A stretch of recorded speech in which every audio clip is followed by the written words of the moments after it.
사무엘상 6장 1절과 2절 말씀을 우리 한 목소리로 같이 읽겠습니다. 같이 읽습니다. 여호와의 궤가 브레셋 사람들의 지방에 있은 지 7달이라. 브레셋 사람들이 제사장들과 복수자들을 불러서 이르되 우리가 여호와의 궤를 어떻게 할까? 그것을 어떻게 그 있던 곳으로 보낼 것인지 우리에게 가르치라. 아멘. 담임 목사님 나오셔서 돌아온 언약이라는 제목으로 말씀 증거해 주시겠습니다.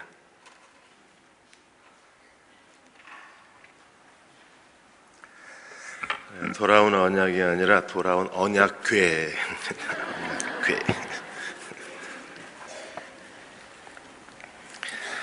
언약궤. 오늘 헌금송한 뉴하나 자매가 올해 결혼할 것 같죠? 옷차림도 점점 세련돼지고 목소리도 자신감이 넘치고. 돌아온 언약궤 오늘 6장 나누고 금요일날 7장 말씀을 계속해서 나누겠습니다. 프랑스의 철학자여 수학자인 파스칼이 말하기를 행복은 우리 밖에 있는 것도 아니고 안에 있는 것도 아니고 행복은 하나님 안에만 있다고 했습니다. 하나님 안에만 이 행복이 있기 때문에 하나님 안으로 들어가는 법을 우리가 배워야 돼요. 하나님 안에 있는 법을 배워야 합니다. 오늘 블레셋 사람들도 여호와의 언약궤 때문에 그들이 무려 7달 동안 독점과 재앙과 저주로 큰 혼란을 겪고 이제 그들이 하나님 안으로 들어가려고 해요. 그 안으로 들어가는 질문이 무엇입니까? 오늘 2절에 보시면 우리가 여호와의 궤를 어떻게 할까? 그것을 어떻게 그 있는 곳으로 보낼까? 어떻게 할까? 어떻게 돌려보낼까? 이 질문을 그들이 가지고 그들의 점술가 그리고 그 제사장들을 불러서 다곤의 제사장들을 불러서 우리가 어떻게 할 것을 가르치라고 요청하고 있습니다. 저도 대응 청빙받고 난 이후에 지금까지 어떻게 이 질문을 가지고 지금 목회하고 있습니다. 하나님, 우리가 어떻게 다시 성경적 교회로 돌아갈 수 있을지, 또 어떻게 하나님이 대응교회에 이미 주신 것들을 가지고 어떻게 그리스도의 몸을 세워갈 수 있는지 저에게 가르쳐 주십시오. 그래서 저도 이 질문을 가지고 지금 대응교회의 하나님의 계획과 하나님의 목적과 하나님의 뜻을 찾아내고 있습니다. 이 질문이 저에게 너무나 크고 또 무거운 질문이어서 1달 반 만에 머리가 하얗게 희고 한 움큼 머리도 빠지고, 그래도 이 질문의 답을 계속 찾으려고 합니다. 왜냐하면 이 질문의 답을 찾아야만 저희는, 저와 또 목사님들과 사역자들과 또 안수 집사님, 서리 집사님, 교우 여러분 모두가 대응교회를 하나님이 기뻐하시는 교회로 주님 앞에 견고히 세워놓을 수 있기 때문에 이 질문을 우리가 잃어버리면 안 돼요. 어떻게 우리가 하나님의 뜻대로 이 교회를 세우리이까? 이 질문을 가져야 합니다. 지금 WMTC 대전 침신대 안에 지금 설악 포럼이 열렸습니다. 이 설악 포럼은 정민영, 권성찬, 손창남, 한철호 이런 한국교회의 헤드그룹 몇 분이 각 단체 장들이 모여서 올해 주제는 어떻게 이슬람 사람들에게 복음을 전한 이후에 그 기독교인이 된 이슬람 사람들의 정체성을 어떻게 할 건가? 이 한스 킹의 저서를 가지고 지금 오늘 아마 지금 끝났을 거예요. 2박 3일 동안 설악 포럼이 열립니다. 어제 저녁에 가서 오랜 친구요 동역자인 그분들을 다시 만나고 서로 포옹하고 서로 반가움을 나눴습니다. 돌아오면서 생각했습니다. 대응침례교회가 이 설악 포럼의 스폰서 교회가 돼서 저희들이 이 포럼을 통해서 나온 주제가 한국 선교의 방향을 제시하는 거거든요. 한국 선교가 어떻게 가야 되나, 어떻게 이 선교의 지상명령을 감당해야 되나, 그 어떻게 질문에 답을 구하는 게 설악 포럼이에요. 저희 대형교회가 이 설악 포럼의 스폰서가 돼서 장소도 제공하고 먹을 것도 제공하고 이분들이 마음껏 앉아서 하나님이 주신 이 질문의 답을 찾아낼 수 있는 그런 교회가 되고 싶었습니다. 여러분은 어떠십니까? 돈 얼마 안 듭니다. 어떻게 이 질문을 찾아내야 그래야 한국 선교 방향이 결정될 수 있기 때문에 그렇습니다. 오늘 블레셋 사람들은 이 어떻게 질문을 어떻게 찾아냈을까요? 그들이 어떻게 할까? 어떻게 돌려보낼까? 그래서 그 다곤의 제사장과 복술가들이 찾아낸 방법, 여호와의 언약궤를 돌려보내는 방법에 하나님 안에 거하는 신앙의 방법을 우리가 생각할 수 있습니다. 그들이 모두 세 가지를 찾아냈는데 그 첫째가 출애굽의 과거 역사에서 이 언약궤 처리 방법을 찾아내요. 이스라엘 제사장들이 아니라 블레셋 제사장들이, 이스라엘 백성이 아니라 블레셋 복술가들이 그 방법을 찾아냅니다. 그래서 6절에 이렇게 말합니다. 애굽인과 바로가 그들의 마음을 완악하게 한 것 같이 어찌하여 너희가 너희 마음을 완악하게 하겠느냐? 그가 그들 중에서 재앙을 내린 후에 그들의 백성을 가게 함으로 백성이 떠나지 아니하였느냐? 출애굽의 역사를 애굽에서 일어났던 일들을 블레셋 사람들이 너무나 명확하게 알고 있는 거예요. 그래서 저희가 그 당시에 출애굽에서 일어났던 역사가 애굽의 바로 왕에게 일어났던 그 일이 주변 국가들에게 다 알려진 그 세계사적인 사건, 대역사적 사건이라는 것을 우리가 여기서 찾아내는 거예요.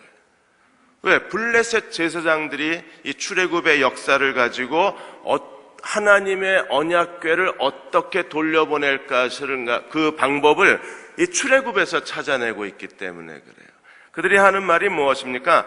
바로가 완악했다가 하나님의 더 큰 재앙을 받고 더 큰 재앙을 받은 후에야 그들이 바로와 애굽 사람들이 이스라엘 백성을 떠나보냈던 것처럼 주저하지 마라, 망설이면 안 된다, 지금 빨리 언약궤를 돌려보내야 된다. 왜? 7달 동안 내린 재앙보다 우리가 머뭇머뭇거리고 있으면, 이 언약궤를 붙들고 있으면 어떤 일이 일어날 거예요? 더 큰 재앙이 일어날 게 뻔하다. 왜? 과거에 애굽에서 그랬던 것처럼 하나님이 지금도 블레셋 땅에서 시간이 지날수록 점점점 더 재앙이 커져가고 있으니까. 처음에 아스돗, 가드, 에그론에서 일어난 재앙은 정말 무서운 재앙이, 이 에그론의 법궤를 들어온 날부터 지금까지 재앙이 점점 커져가고 있으니까 이게 출애굽이 반복되고 있는 거다. 바로처럼 강박하면 안 된다. 우리가 빨리 회개하고 이 언약궤를 하나님의 백성의 언약의 땅으로 돌려보내야만 된다. 그래야 우리가 산다. 여러분, 이방 민족의 제사장과 이방 민족의 복술가들이 오히려 이스라엘 백성보다도 더 하나님이 역사하시는 패턴을 잘 알고 있는 거예요. 놀랍지 않나요? 우리도 어디서 하나님이 일하시는 방법을 배워야 합니까? 하나님이 과거의 역사에서 행하셨던 것들을 잘 배우고 이해하고 기억해야 오늘 하나님이 내 삶 속에서 어떻게 일하고 계신가를 알아야, 그래야 우리가 하나님과 동행할 수 있는 거예요. 그래야 하나님 안에 거할 수가 있는 거예요. 강남에 한 식당을 경영하시는 장로님이 계셨는데 이게 식당이 너무나 안 되는 겁니다. 다 잘 된다 그래서 자리를 잡았는데 해보니까 여러 가지 복잡한 문제도 많고 기대와 달리 식당 경영이 잘 안 되는 거예요. 그래서 할 수 없이 포기를 했습니다. 그리고 부동산에 이 식당을 내놨어요. 그런데 매매도 안 되고 식당은 안 되고 계속 적자만 늘어나고 그냥 하루 종일 손님 기다리다가 지쳐서 한숨만 나오는 겁니다. 그런데 갑자기 어느 날 이 가게가 팔리면 또 어떻게 하나? 가게가 팔려도 걱정인 거예요. 가게가 팔리고 나면 나 뭘 먹고 살아야 되나, 이제 내 인생은 어떻게 되나, 안 팔려도 걱정, 팔아도 걱정, 이 걱정 때문에 잠을 잘 못 이루는 겁니다. 근데 어느 날 가게에 이렇게 우두커니 앉아서 지나가는 사람을 쳐다보고 있는데 갑자기 마음속에 왜 너 기도하지 않느냐 하는 생각이 드는 거예요. 내가 왜 걱정만 하고 왜 기도를 안 하지? 그리고 어차피 손님도 없으니까 한쪽 기층에 들어가서 기도를 시작했습니다. 하나님, 내가 왜 기도를 안 했을까요? 왜 기도할 마음이 없었을까요? 왜 나는 하나님 앞에 기도하겠다는 생각을 못했을까요? 하나님 내게 기도할 마음을 주십시오. 기도할 능력을 더하여 주십시오. 그렇게 기도하면서도 마음속에는 이걸 내가 어떻게 경영해야 되나? 가게가 팔리면 난 뭘 먹고 살아야 되나? 걱정하면서도 그래도 기도를 계속 시작을 한 거예요. 여러분, 우리가 기도하면 누가 일하기 시작하십니까? 하나님이 일하기 시작하시는 거예요. 그래서 쉬지 말고 기도하라고 하는 겁니다. 왜? 기도는 뭐예요? 주의 뜻대로 내게 이루어지기를 원합니다. 하나님의 뜻에 대한 동의를 하는 거기 때문에 하나님은 언제 일하기 시작하세요? 내가 동의한 다음에. 사무엘을 하나님이 3번이나 찾아가셨다가 퇴짜를 당하셨습니다. 왜? 하나님이 말씀하실 수도 있는데 왜 3번이나 반복해서 찾아가셨어요? 주여 말씀하옵소서. 주의 종이 듣겠나이다. 내가 대답을 해야 말씀하시는 거예요. 내가 기도를 해야 하나님이 일하시는 겁니다. 이 장로님이 기도하고 걱정하면서도 기도를 하자 하나님이 일하기를 시작하신 거예요. 어느 날 한 신사분이 찾아왔습니다. 신사분이 찾아와서 혹시 내가 여기에 회사를 지금 새로 오픈을 했는데 직원이 한 50명이 되는데 혹시 점심하고 저녁 내가 계약을 맺을 수 있겠냐고. 우리 회사 식당처럼 누구나 직원들이 와서 언제든지 자유롭게 밥 먹을 수 있도록 그렇게 계약을 해줄 수 있겠냐고 하는 순간에 그걸 왜 마다해요? 50명이 하루에 2끼씩 와서 먹어도 100명이고 거기다가 회사에 찾아오는 사람들 이런저런 사람 하면 하루에 평균 150명은 먹을 거 아니에요.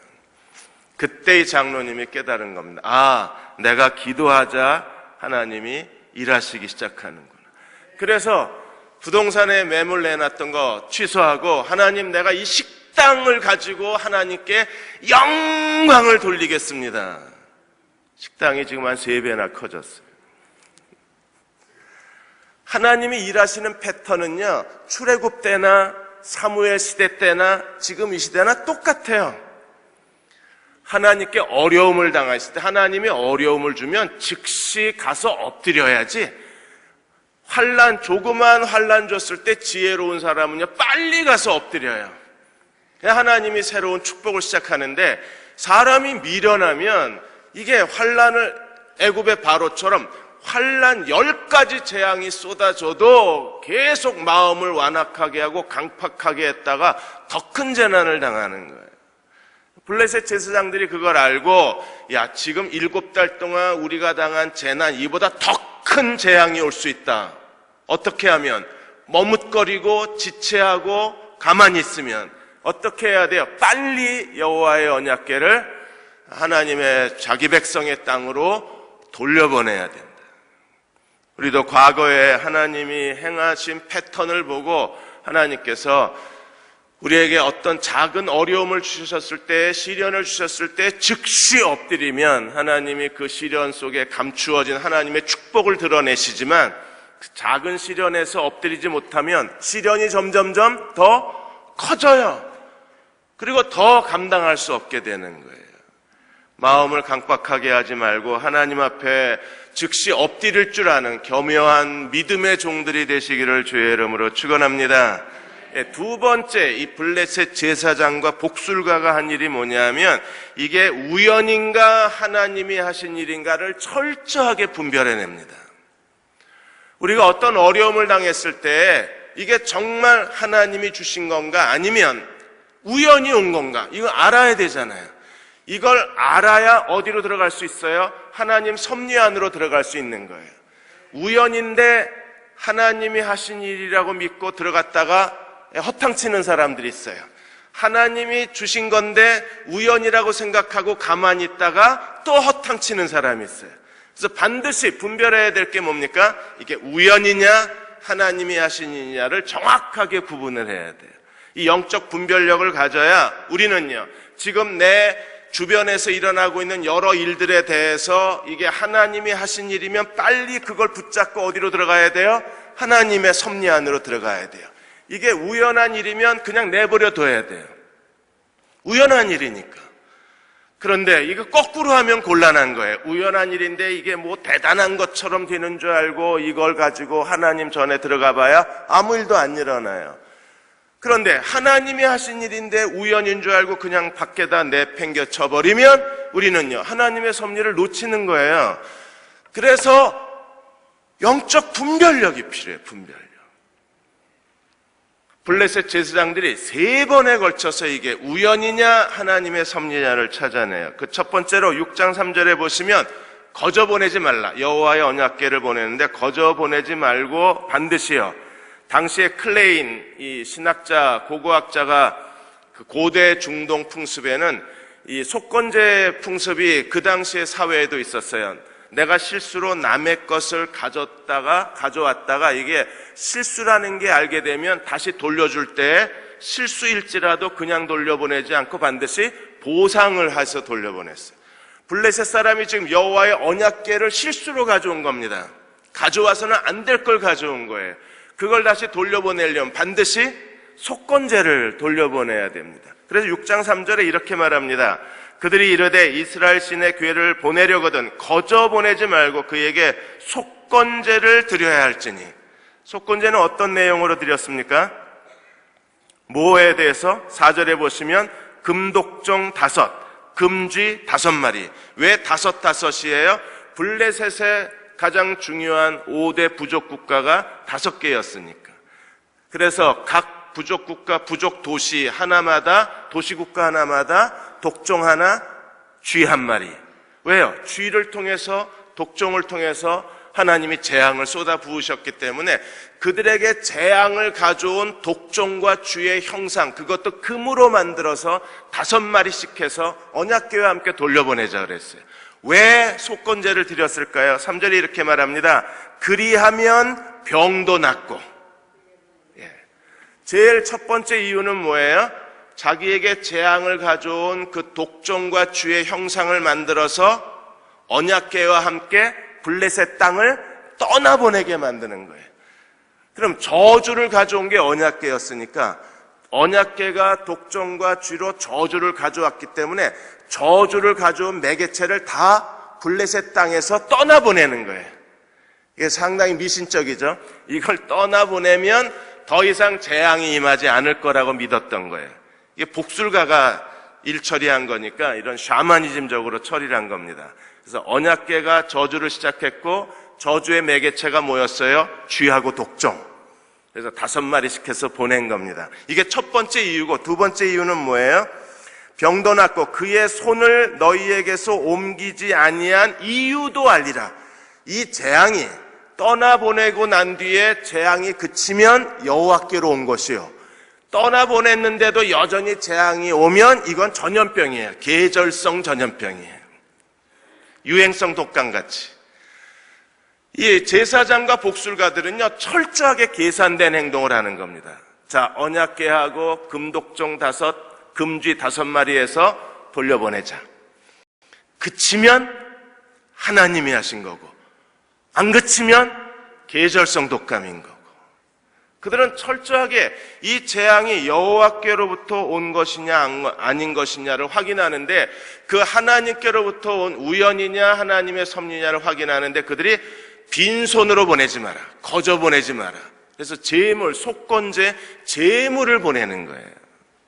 사랑하는 여러분, 우리도 하나님의 섭리를 파악할 때 이게 우연이냐 하나님께로부터 온 것이냐, 이게 하나님의 섭리를 파악할 때 우리도 하나님 앞에 마땅히 드릴 것을 드리면서 하나님을 섬겨야 우리에게 이것이 하나님께로부터 온 건지 아니면 일상생활에 우연히 일어난 일인지에 대한 영적 분별력을 가질 수 있고, 이게 하나님께로부터 우리에게 주신 거라면 우리가 믿음으로 붙잡아야 하고, 이게 우연히 온 것이면 우리는 계속 무시하고 하나님과 동행할 줄 아는 믿음의 사람이 돼야 되는 거예요. 그래서 하나님 앞에 드리기를 힘써야 되는 이유가 여기에 있습니다. 기도의 체험이라는 책을 쓰신 안토니 블룸, 이분은 신부님이신데 이분이 히브리에서 오는 그 탈무드의 설화 하나를 그 책에 써 놓으셨어요.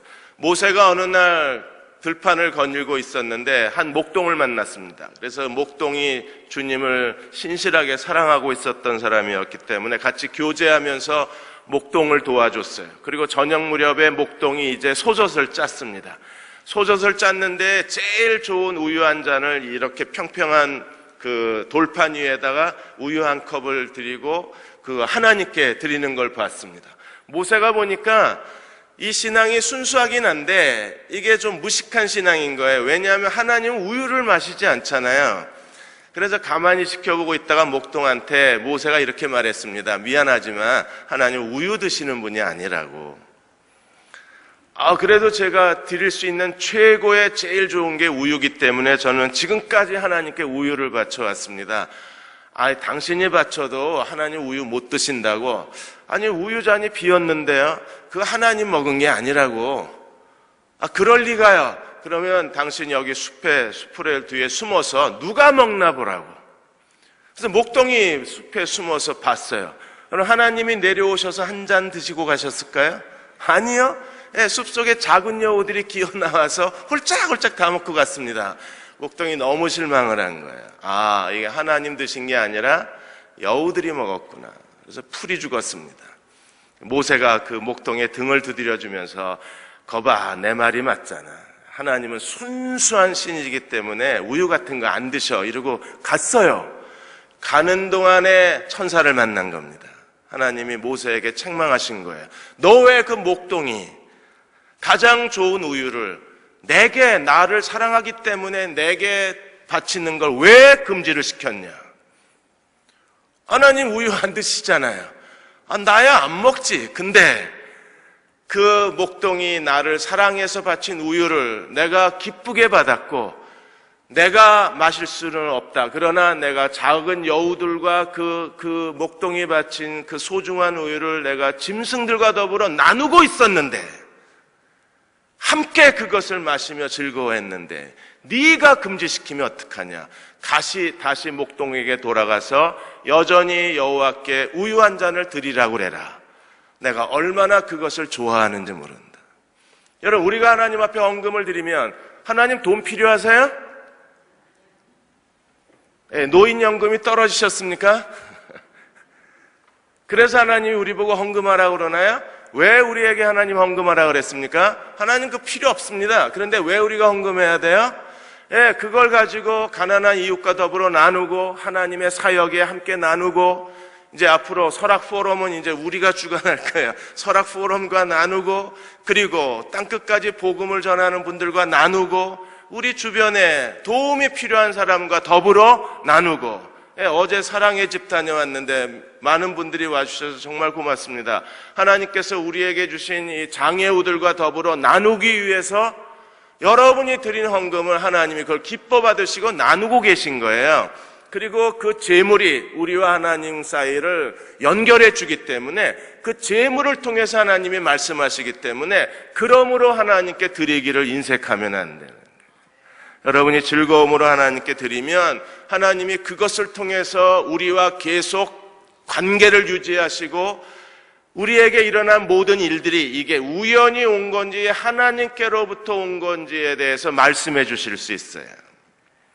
베이커 주석에 보면 와이오밍 주에 사는 한 교회에 그 교회 장로님과 그 교회 한 과부 그분의 두 분의 헌금에 대한 예화가 그 주석에 실려 있는데, 그 교회에 페터몬이라는 아주 신실한 장로님 한 분이 계신데, 그 당시에 $5면 지금 한 주에 거의 한 50만 원 그 이상 이렇게 매주 헌금하시는 분이 계세요.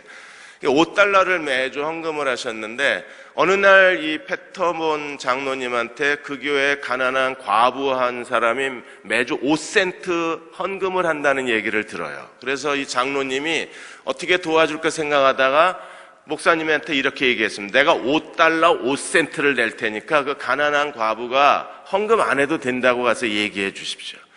그래서 목사님이 생각해 보니까 남편도 없이 아이들을 데리고 힘겹게 남의 집 파출부를 하면서 아이들을 키우는 이 자매에게 5센트는 큰 돈이니까 그렇게 도와주면 좋겠다고 생각이 돼서, 그래서 이 과부를 찾아가서 이 페터본 장로님 얘기를 하면서 그분이 그렇게 대신 헌금해 준다 그러니까 자매님 이제 그 돈 가지고 아이들 우유라도 하나 더 사주고 아이들에게 필요한 거라도 하나 더 사주라고. 그러자 이 자매가 우는 거예요.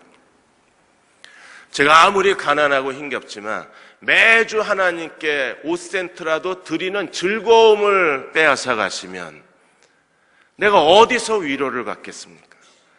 내가 힘겹게 살고 정말 남들보다 가난하게 살지만 매주 하나님께 드리는 즐거움 때문에 내 삶에 위로가 넘칩니다. 그리고 나는 그렇게 가난하지만 가난하지 않습니다. 보십시오. 저는 이렇게 건강해서 감사하고, 우리들 아이들 목사님 아시잖아요. 아이들이 얼마나 밝고 명랑합니까? 난 그 아이들을 보는 것만으로도 행복합니다. 나에게 하나님 앞에 헌금을 드리는 즐거움을 빼앗아가지 않으셨으면 좋겠습니다. 그리고 감사하다고 전해주십시오. 여러분, 이 소중한 마음이, 하나님께 드리고자 하는 마음이 우리들에게 하나님께 대해서 열려있는 관계를 유지시켜주기 때문에 우리가 억지로나 인색함으로 드리면 유익될 게 하나도 없는 거예요. 즐거움으로 드리면, 지금 블레셋 제사장들도 하나님 앞에 속건제를 드리면서 그들이 뭘 분별하기를 원하는 거예요? 이게 우연이냐 하나님의 손이 친 거냐. 우리도 모든 매일의 사건에서 분별하고 싶은 겁니다. 이게 우연이냐 하나님이 주신 사건이냐. 그런 영적 분별력은 드리려는 마음을 가진 사람들에게 더 크고 더 강하게 임할 수가 있는 거예요. 두 번째로, 이 블레셋 제사장들과 복술가들이 하나님의 우연이냐 하나님의 하신 일이냐를 분별하기 위해서 6장 7절에서 9절까지 보시면 이 제사장들이 어떤 퍼포먼스를 합니까? 암소 2마리. 그것도 어떤 암소? 새끼를 막 띈 암소. 여러분, 암소는요, 소는 특별히 이 새끼에 대한 모성애가 강한 짐승 중에 하나입니다. 절대로 새끼를 두고 어미가 다른 데서 행동을 안 해요. 반드시 새끼에 대해서 강한 집착을 보이는 게 짐승 중에도 그게 암소가 더 심하다 그럽니다. 그런데 제사장들이 지금 새끼를 돌보고 있는 암소 2마리, 그것도 1마리가 아니라 2마리. 어떻게 해요? 새끼는 집에다 가둬두고 암소에다 새수레를 만들어서 거기에 언약궤와 금쥐, 금독종, 속건제를 같이 드리고, 과연 이 암소가 동물적 본능을 이겨내고 하나님의 강권적 섭리에 따라서 이들이 벳세메스까지 가는 암소, 이게 가능하냐? 그래서 이 새끼를 떼어놓은 암소를 가지고 그들이 테스트를 하는 겁니다. 뭘 테스트하는 거예요? 이게 우연한 일이냐 하나님께로부터 온 거냐. 근데 벳세메스로 가는 암소가 어떻게 했어요? 똑바로 갔어요. 어떻게 성경이 증언하고 있습니까? 그들이 어떻게 갔는지 9절에 보시면, 일단 9절을 한번 읽어보죠. 보고 있다가 만일 괴가 그 본지역 길로 올라가서 벳세메스로 가면 이 큰 재앙은 그렇지 아니하면 우리를 친 것이 그의 손이 아니요 우연히 당한 거다. 만일에 이 2 암소가 벳세메스로 가면 이 큰 재앙은 하나님이 치신 거고, 안 가면 이건 우연히 일어난 것이다. 그런데 벳세메스가 어떻게 됐어요? 암소가 12절, 암소가 벳세메스 길로 어떻게 갔습니까? 바로 멈칫하지 않고 바로 어디로 가요? 대로로. 와, 대로가 뭐냐면 지름길로. 누군가가 지금 암소를 이끌어가고 있는 거예요. 암소가 지금 내비게이션 킨 게 아니에요. 그리고 이전에 그 길을 가본 길이 아닙니다. 그런데 2 암소가 새 수레를 메고 대로로, 지름길로 가는 거예요. 여러분, 여기서 우리가 뭘 확인할 수 있습니까? 이 큰 재앙이 하나님께로부터 온 것이라는 거 하나님이 명백하게 2마리 암소를 통해서 하나님이 증거해주고 계신 거예요. 어디까지 갔어요?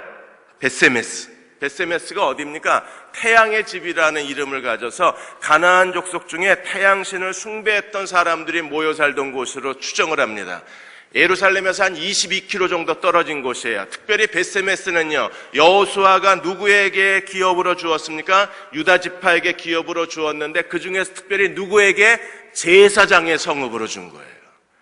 그리고 마지막 블레셋 재앙을 받은 에글론하고 벳세메스가 직선거리입니다. 가장 가까운 이스라엘 도시. 여러분, 하나님의 섭리가 얼마나 놀랐습니까? 언약궤가 돌아가려면 당연히 언약궤를 관리할 수 있는 사람들한테 가야 되잖아요. 언약궤를 관리할 수 있는 사람이 누구예요? 제사장. 그런데 그 제사장이 사는 도시가 어디예요? 벳세메스. 하나님이 에글론에서 제사장이 사는 벳세메스까지 바로 곧장 2마리 암소를 가지고 여호와 언약궤를 운반해 내신 거예요.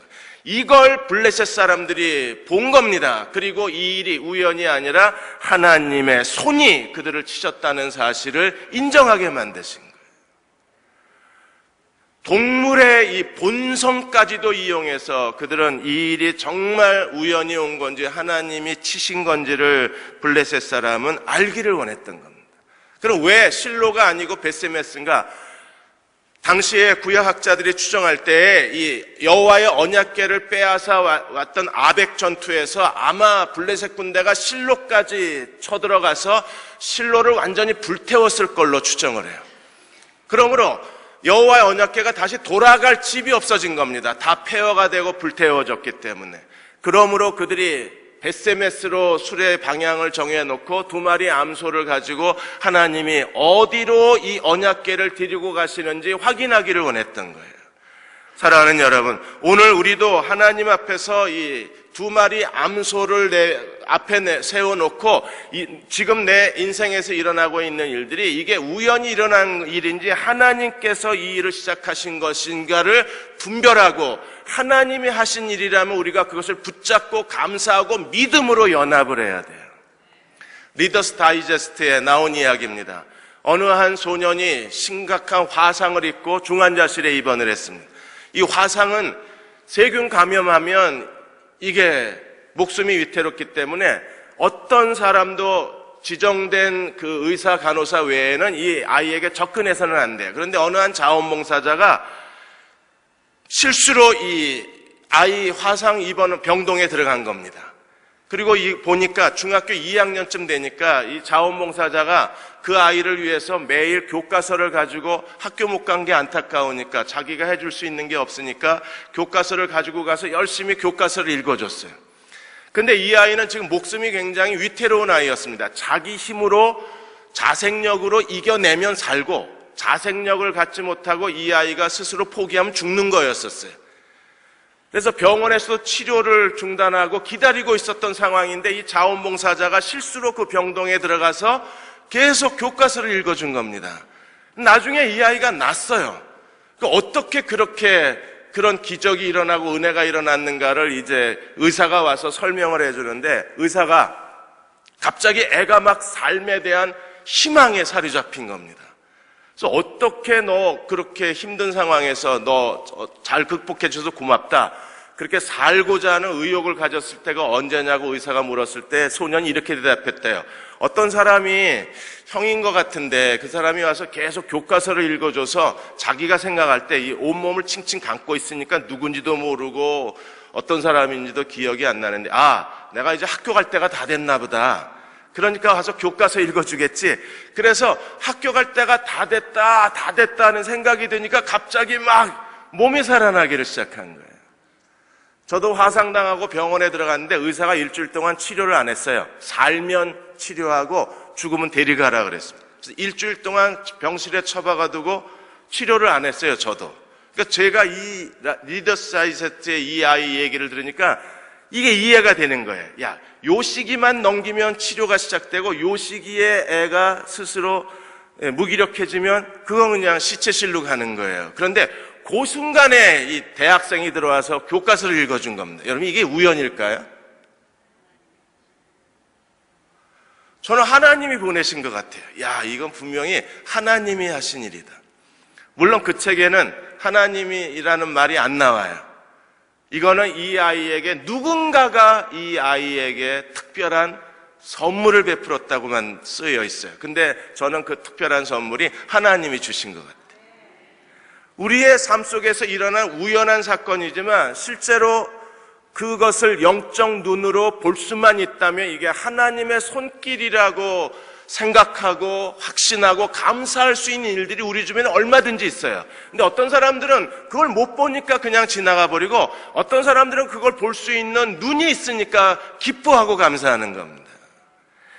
1850년 1월 6일 날 영국의 콜체스터시에 심한 눈보라가 쳤습니다. 그래서 한 소년이 자기가 출석하던 교회를 가지 못하고 할 수 없이 가까운 교회에 가야 했었어요. 이 소년의 얼굴은 시무룩하고 우울했습니다. 아버지도 목사요, 할아버지도 목사였는데 이 소년은 지금 죄책감 때문에 괴로워하고 있었고, 자기가 정말 구원받은 하나님의 사람인가에 대한 구원의 확신이 없는 것 때문에 괴로워하고 있었습니다. 심한 눈보라 때문에 할 수 없이 가까운 교회에 갔는데 그날 목사님도 안 오셨어요. 그래서 평신도 집사님 한 분이 설교를 하고 있었는데 그 집사님의 설교 본문이 이사야 45장 22절이었습니다. 땅끝의 모든 백성아 나를 앙망하라, 그리하면 구원을 얻으리라. 모든 백성아 나를 앙망하라, 그러면 구원을 얻으리라. 아마 목사님이 심한 눈보라 때문에 갑자기 못 오게 돼서 이 집사님도 갑자기 설교를 준비하시고 하시는 것 같아요. 계속 본문만 읽는 겁니다. 땅끝의 모든 백성아 나를 앙망하라, 그리하면 구원을 얻으리라.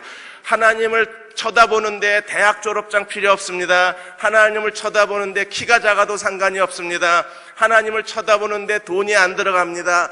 어린아이라도 쳐다볼 수 있습니다. 막 이러다가 그 시무룩한 아이가 하나 와서 앉아 있으니까, 처음 보는 아이니까, 청년, 젊은이, 자네 왜 이렇게 우울해 보이나? 자네도 하나님을 바라볼 수 있네. 그 순간에 회심을 했어요. 하나님을 바라보라, 앙망하라, 그리하면 구원을 얻으리라. 그분이 누군지 아십니까? 스펄전 목사님입니다. 수십 번 들으셨죠, 이 얘기?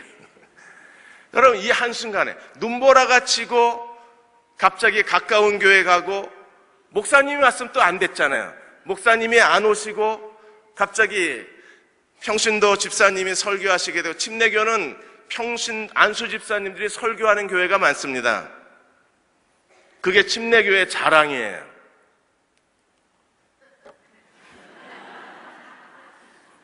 쟤 또 왜 저러냐? 뭐 하려고 그러냐?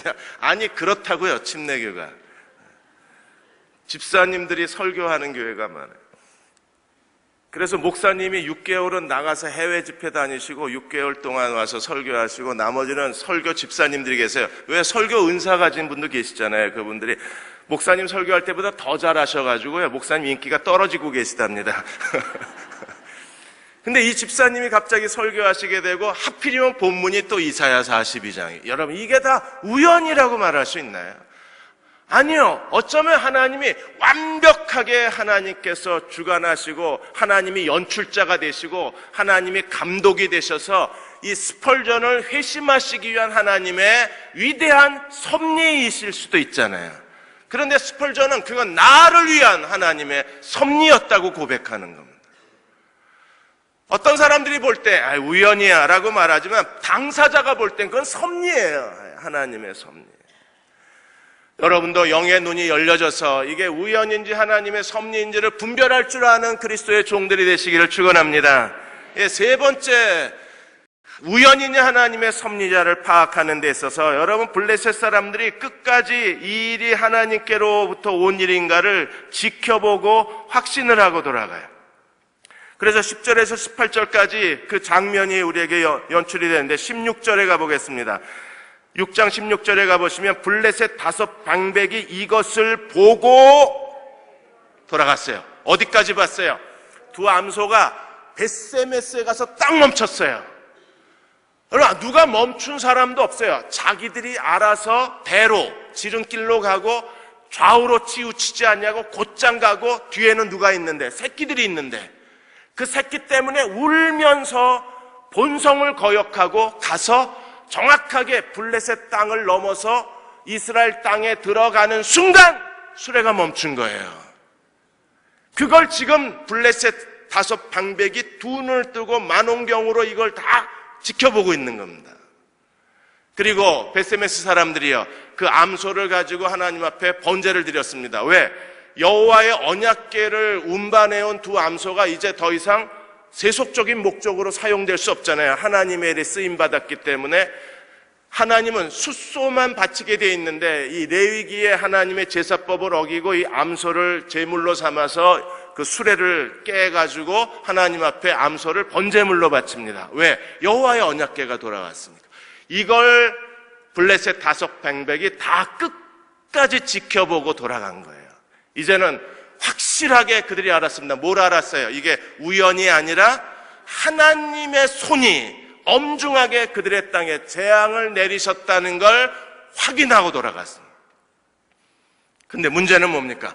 끝까지 보고 하나님의 뜻을 분별했지만 그랬구나 이러고 아무 변화 없이 돌아갔다는 게 문제예요. 우리도요, 하나님의 뜻인지 분별하기 위해서 안타깝게 애를 쓰고 하나님의 뜻이냐 우연이냐 이걸 기도하고 찾고 또 찾고, 그리고 마지막 결단의 시간에 하나님의 뜻이라는 걸 알면서도 아무 반응이 없는 사람들이 있어요. 하나님의 뜻이래, 그랬대, 그리고 가요 그냥. 여러분, 하나님의 뜻이면 반드시 우리가 어떻게 해야 합니까? 반응이 일어나야죠. 변화가 일어나고 블레셋이 니느웨 백성들처럼 회개하고 하나님께 돌아갔더라, 이런 거대한 부흥의 역사가 일어나야 하는데 그냥 돌아갔더라 이러고 끝나. 얼마나 시시해요, 얼마나 허무해요.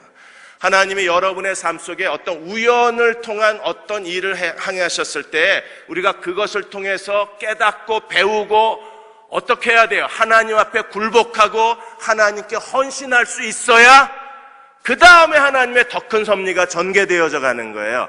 하나님의 섭리를 우리가 알고 이거 하나님이 하신 일이었어, 그랬어, 잘하셨네 이러고 그냥 가버리면 그 다음에 하나님의 섭리가 연계가 안 되는 거예요.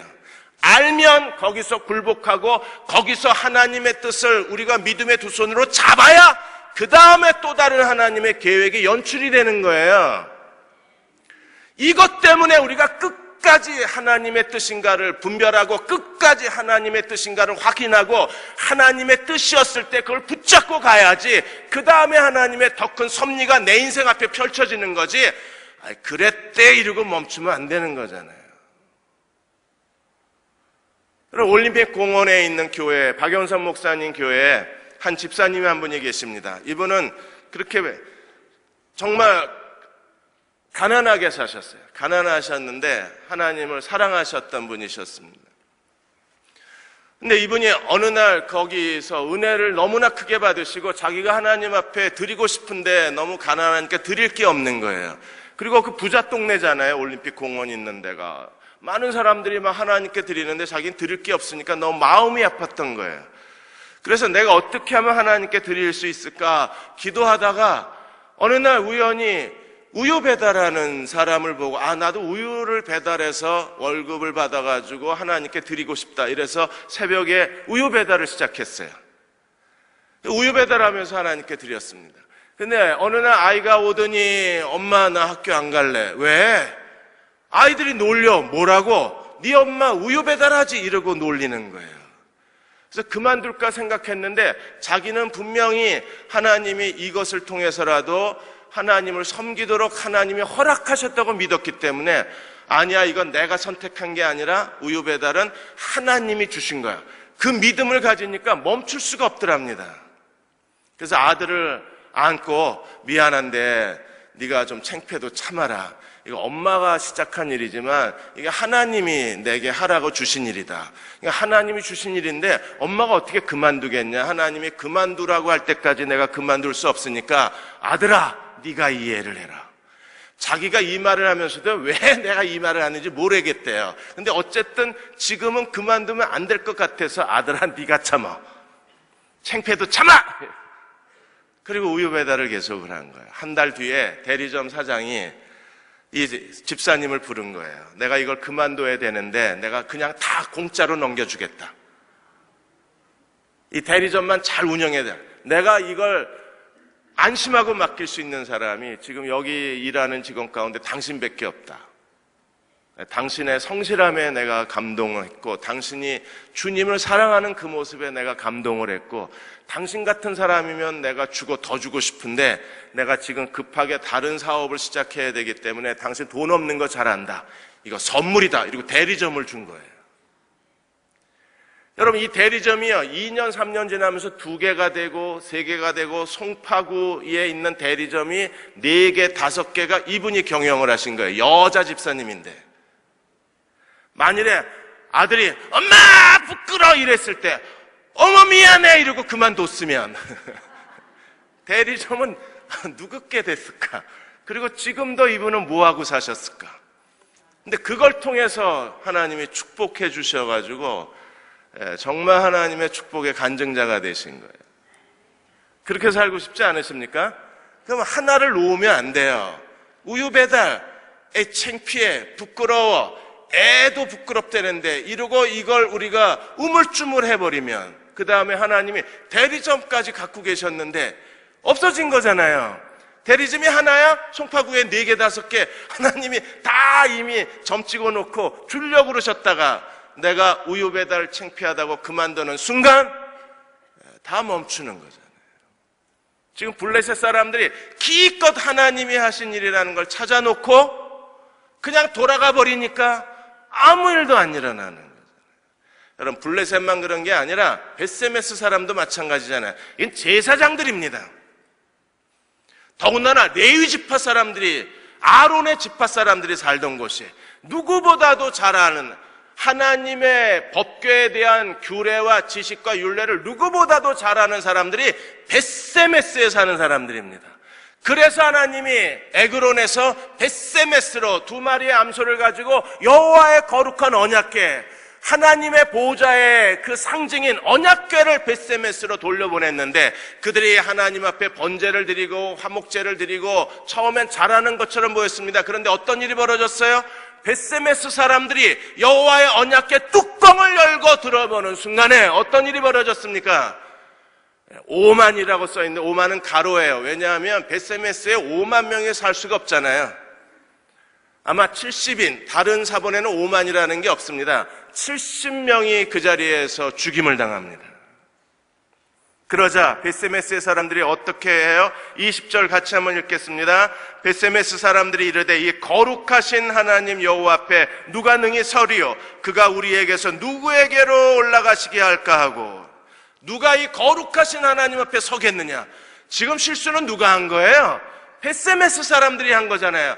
여호와의 언약궤를 전리품으로 포로로 끌고 간 블레셋 사람들이나 여호와의 언약궤가 다시 돌아왔는데, 하나님의 백성의 땅으로 돌아왔는데 세속적 호기심을 가지고 여호와의 언약궤를 만지고 뚜껑을 열고 들여다본 벳세메스 제사장 사람들이나 똑같은 인간들 아니에요.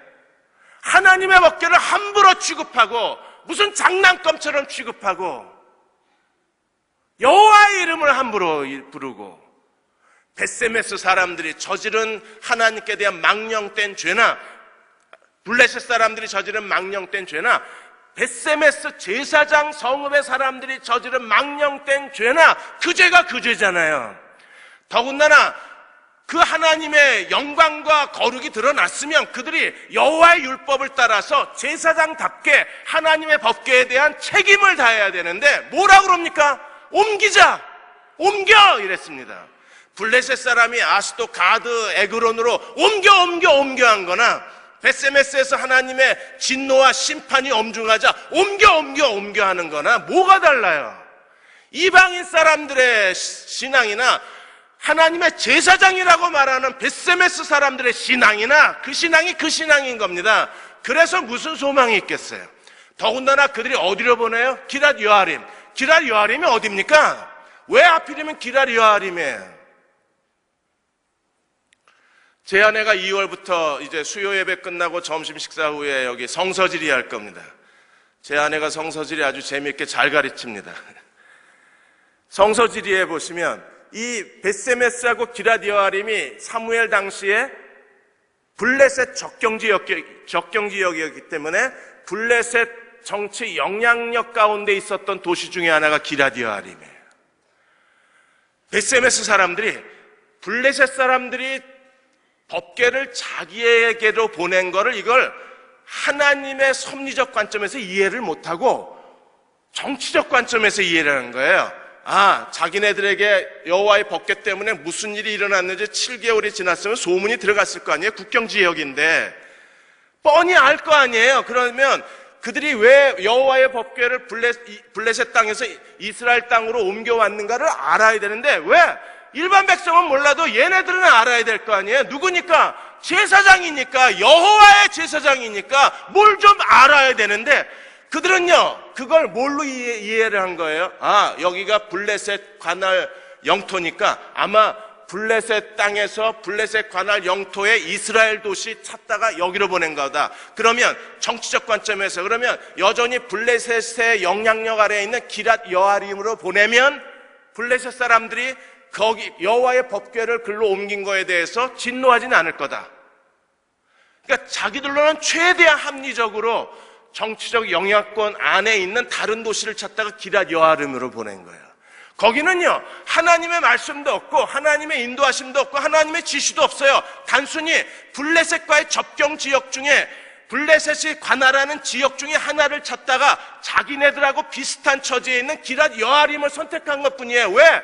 블레셋 사람들의 눈에 벗어나지 않으려고. 여호와의 눈에 그들이 합당하게 살려고 하는 몸부림이 없는 겁니다. 뚜껑 열어보면 죽어야죠. 왜? 민수기 4장에 뭐라 그랬어요? 만져도 죽어 말씀하셨는데 제사장이라면 알아야 될 거 아니에요? 여호와의 법궤를 어떻게 다루어야 되는지. 그런 인간들이 뚜껑 열어봤다가 70명 죽었다고 보내 이러고 그러면 하나님께 묻고 보내야 되는데 블레셋 가장 비슷한 처지에 있던 또 다른 블레셋 접경 지역으로 어떻게 여호와의 언약궤를 보낼 생각을 하냐고요.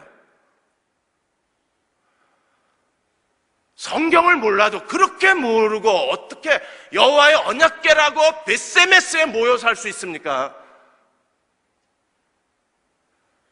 그래서 기랏 여아림으로 가는 거예요. 그게 거기에는요 기도도 없고 고민도 없어요. 하나님 뜻이 뭔가를 찾지도 않아요. 하나님의 뜻에 대한 인도하심에 대한 인내도 없어요. 차라리 올림픽 공원에 있는 그 여집사님이 훨씬 영적으로는 뛰어난 거예요. 왜? 그만두면 안 될 것 같은 그 사소한 느낌 때문에, 그 사람의 생각일 수 있잖아요.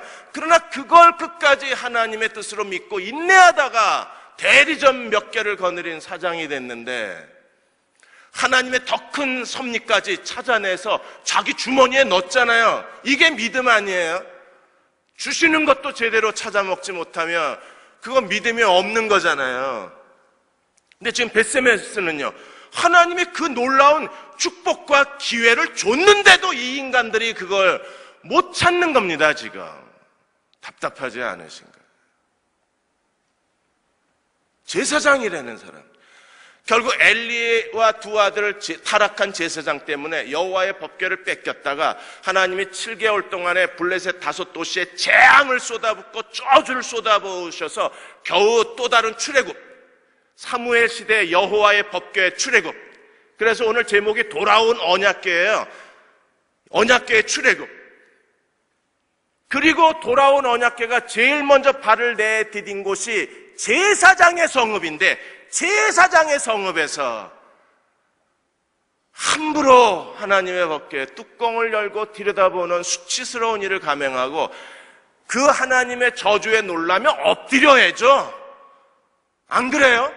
하나님의 엄중한 심판을 받으면 겸손하게도 엎드려야 되는데 서둘러서 이걸 정치적으로 해석해서 블레셋 영향권에 있는 다른 도시로 데려다 놓으면 자기네들이 블레셋 사람들의 눈밖에 나지 않고 블레셋 사람들에게 어떤 정치적인 질책을 당하지 않고 책임을 묻지 않을 만한 지역에다 옮겨 놓은 게 이게 제사장이 할 일이냐고요. 하나님의 뜻을 찾아야죠. 사랑하는 여러분, 우리는 오직 하나님의 뜻을 먼저 찾읍시다. 우연이냐 하나님의 섭리냐, 이걸 찾아내야 돼요. 그리고 끝까지 하나님의 섭리를 붙들고 가면 하나님께서 우리를 위해서 준비해 놓으신 그분의 축복과 은혜와 섭리를 우리 생애에 펼쳐 놓으셔야, 그래야 우리가 어떤 사람이 돼요? 하나님 안에 있는 행복을 찾는 사람이 되는 거예요. 하나님 안으로 들어가는 거예요, 이게. 내 삶에 하나님 안으로 들어갈 수 있는 하나님이 기회를 자꾸 주시는데 내가 자꾸 놓치는 거 아닌가, 이게 두려워해야 돼요. 놓치면 안 돼요. 그리고 어쨌든 어떤 사소한 일을 통해서라도 하나님이 그 일을 행하셨을 때 그걸 붙잡고 들어가야 되는 거예요. 어느 한 장로님이 뇌졸중으로 쓰러지셨습니다. 그래서 병원에서 오랫동안 치료받으시고 이제 집에 돌아오셨다 그래서 담임 목사님이 신방을 가신 거예요. 목사님 보자마자 눈물을 흘리고 울기를 시작합니다.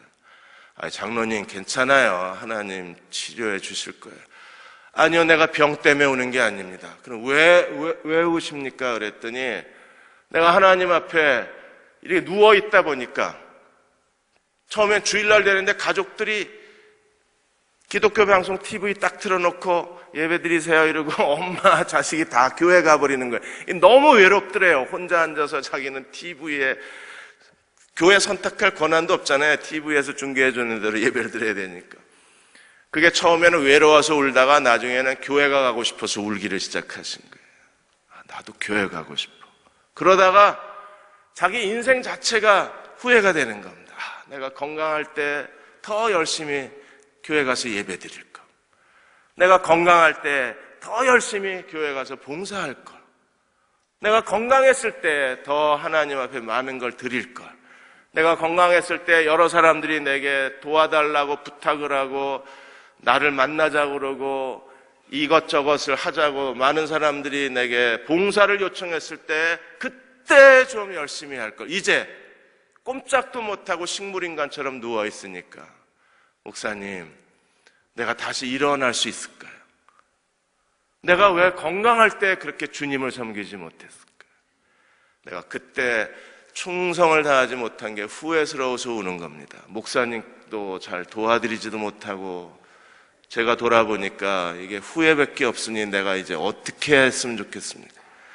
기도한대요. 하나님, 자, 며칠만 저 일으켜 세워주시면 제가 교회 가서 정말 하고 싶었던 일을 하고 싶다고. 하나님, 며칠만 날 일으켜 세워달라고 그러셨는데 아직도 누워 계시거든요. 그 방문한 목사는 접니다. 이게 시간이 지나가 버린 거예요. 우리가 오늘 하나님을 붙들어야 돼요. 오늘. 그리고 오늘 기회를 가져야 돼요. 오늘 하나님께 충성돼야 합니다. 그런 저와 여러분이 되시기를 주의 이름으로 축원합니다. 우리 함께 찬양하겠습니다. 주의 주실 화평 믿음 얻기 위해 너의 정성껏 기도했나.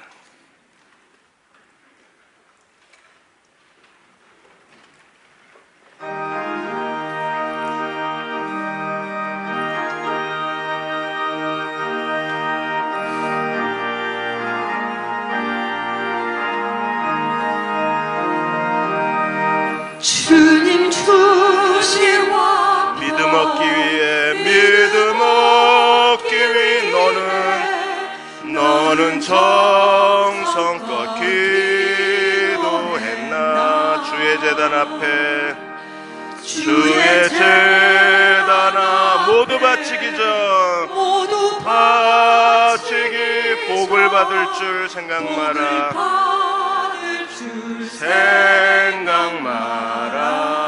주의 제단에 산제사 드린 후에 주 내 마음을 주장하여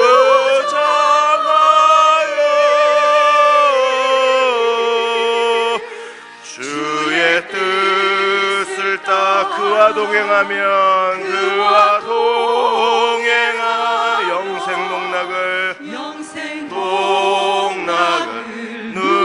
누리게. 주의 제단에 산제사 드린 후에 주의 제단에 산제사 드린 후에 주 내 마음을 주장하여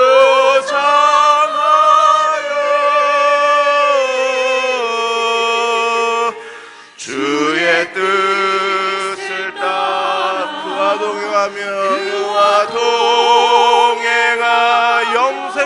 복락을 영생 복락을 누리게. 우리 한 번 더 고백하겠습니다. 주의 제단에 산제사 드린 후에 산제사 드린 후 주 내 맘을 주장하니 주 내 맘을 주장하니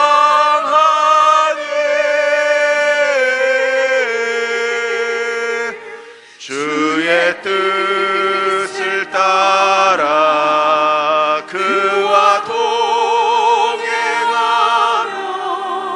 영생 복락을 누리겠네. 우리 함께 기도하겠습니다. 하나님, 영적 분별력을 더하여 주옵소서. 지혜롭게 하여 주옵소서. 믿음을 더하여 주옵소서. 하나님이 하신 일을 분별케 하시고 하나님이 하신 일을 우연이라고 생각하지 않게 하시고 우연을 하나님의 뜻으로 착각하지 않게 도와주시고 주님, 하나님이 행하신 일을 보고 주님 앞에 나아가 믿음으로 동행하게 해주시기 원합니다. 나를 향한 하나님의 섭리를 찾아나게 하여 주옵소서. 그리고 하나님을 섬기게 하여 주옵소서. 하나님의 축복의 사람이 되게 하여 주옵소서. 우리 함께 통성으로 간절히 기도하겠습니다. 주여, 우리에게 말씀하여 주시기 원합니다. 영적 눈을 열게 하여 주시옵소서. 하나님, 저희로 깨닫게 하여 주셔서 하나님, 하나님의 하신 일과 우연을 분별케 하여 주시고 전심을 다하여 하나님의 뜻을 찾게 도와주시고 믿음으로 순종하는 주의 백성 되게 해주시기 원합니다. 오 하나님, 축복하여 주시옵소서. 말씀하여 주시옵소서. 분별력을 갖게 하여 주옵소서. 믿음으로 살 줄 알게 하여 주시옵소서. 오 주여, 우리에게 지혜를 더하여 주시기, 하나님이 어디서 일하고 계신가를 보게 하여 주시옵소서. 오 하나님, 날마다 동행하기 원합니다. 주님의 손 안에 거하게 하여 주옵소서. 일이 사람의 일인지 하나님의 일인지 분별하게 하여 주시옵소서. 주여,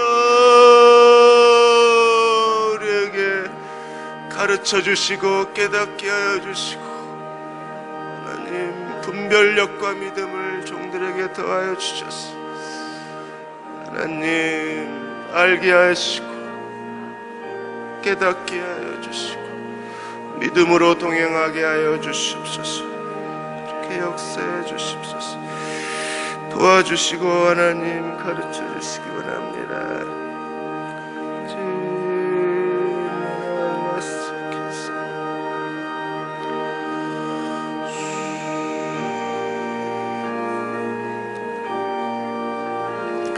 시간 다 일어나셔서 우리 3절 함께 찬양하겠습니다. 주의 제단 모두 바친 후에 모두 바친 후 주와 온전히 사귀겠네. 주와 온전히 사귀겠네. 주의 주신 기쁨, 주의 주신 기쁨, 또한 그의 사랑, 또한 그의 사 어찌 말로 다 영용하랴. 어찌 말로 다 영용하랴. 주의 제단에 주의 제단에 산제사 드린 후에 주 내 맘을 주장하리.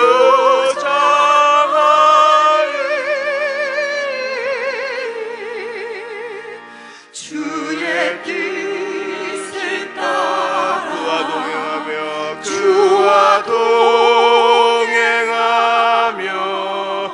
영생 복락을 누리. 주의 제단에 산제사 드린 후에 주의 제단에 산제사 드린 후 주여 내 맘을 주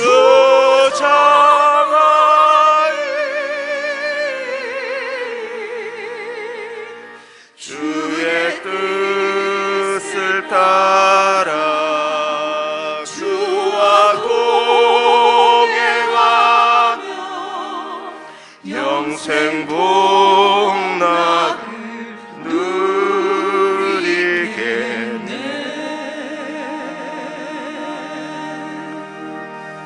저희를 축복해 주옵소서. 영적 분별력의 사람이 되게 해주시기 원합니다. 내 삶에서 끊임없이 일어나는 여러 가지 사건들, 여러 가지 상황들, 우연인지 하나님이 시키신 일인지 분별케 하시고 믿음으로 하나님의 뜻을 붙잡게 해 주셔서 하나님이 우리를 위하여 준비해 놓으신 예비하신 은혜와 섭리를 내 것으로 만들고 하나님과 동행하는 믿음의 종들이 되게 해 주옵소서. 잃어버리고 싶지 않습니다. 하나님의 섭리 단 하나라도 잃고 살아가고 싶지 않습니다. 하나님께서 깨닫게 하시고 알게 하시고 붙잡게 하시고 내 삶에서 성취하게 도와 주옵소서. 지금 우리를 주 예수 구원하신 우리 주 예수 그리스도의 은혜와 하나님 아버지의 무한하신 사랑하심과 성령의 인도하시고 위로하시며 도우시는 은혜가 오늘 수요 낮 예배 드리고 들어가는 사랑하는 모든 교우와 가정과 자녀들과 기도하여 구하는 모든 일들과 마음속에 소원하는 모든 일들과 대흥의 가족과 이 땅의 모든 교회 위에 지금부터 영원히 함께 하시기를 간절히 축원하옵나이다. 아멘.